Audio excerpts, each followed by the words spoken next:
Well, the hardware store business was started by my father and grandfather in 1952. They bought a Western Tire and Auto store in downtown Arlington Heights, and they started the business as a Western Tire and Auto store and then gradually turned it into a regular hardware store. But the hardware stores in those days sold a lot of things that hardware stores don't sell anymore. They used to sell luggage. They used to sell the gym suits for the local high school. They used to sell guns. They used to sell tennis shoes and gifts and just all sorts of crazy stuff. Well, the original location of the hardware store was at Arlington Heights Road and Davis Street.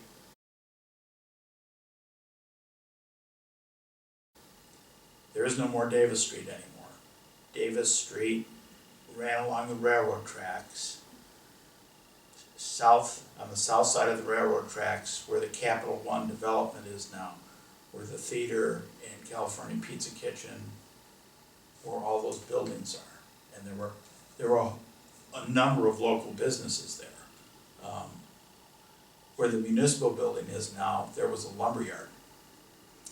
And then across the street from that was the hardware store and a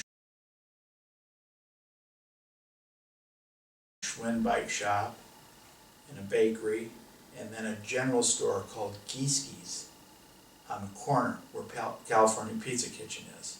And that's where local people bought their clothes, Boy Scout uniforms, Girl Scout uniforms, baby clothes. It was just a general store.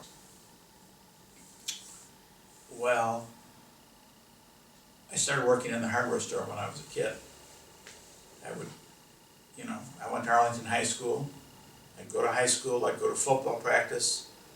I'd walk to the hardware store and sweep the floors and burn the cardboard. And then I'd walk home, have dinner, and fall asleep before I got my homework done. I used to live on South Beverly, so high school to the hardware store to home. And then I went to college, and then I went to graduate school, and then I came back to the hardware business in 1972 or 73.